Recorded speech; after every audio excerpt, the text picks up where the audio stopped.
And now to a major development in the Israel-Hamas war. A Denver man's half-sister and stepmother who were taken hostage by Hamas have been released. They were handed over to the Red Cross and are now back in Israel. Denver 7's Amy Wattis spoke with that man today in Denver, who says he is grateful that they made it to safety.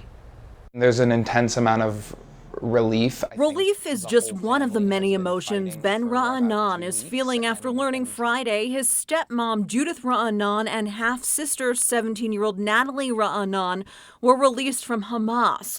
He says he only found out the news when the media started reporting their release. When we heard the news and we saw the picture of them being released, suddenly there was this overwhelming sense of emotion that we had been building in our stomachs for the past 2 weeks. Ben says his dad had the chance to briefly talk to Natalie on the phone. We were both shocked at how composed she was. You know, it's actually a little annoying. I looked at the picture and she's been captured for 2 weeks and she still looks like a supermodel, and meanwhile I'm still losing my hair after I've been in America for 2 weeks. Judith and Natalie were visiting family in Israel from Chicago when Ben says they were taken hostage by Hamas. I can't imagine what your family went through when you realized that they were taken hostage.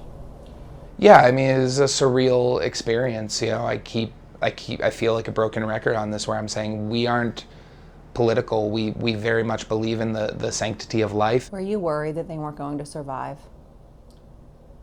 I mean, of course, but also that wasn't really getting us anywhere. And I think we kind of colloquially decided as a family that we were just going to go under the assumption that they were okay.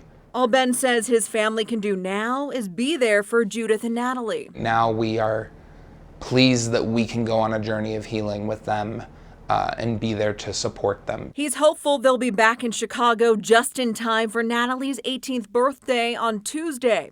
It's just a matter of getting the medical treatment they need first before heading back to the States. We're hoping that she can be home in her own bed with family at that point. Amy Wattis, Denver 7.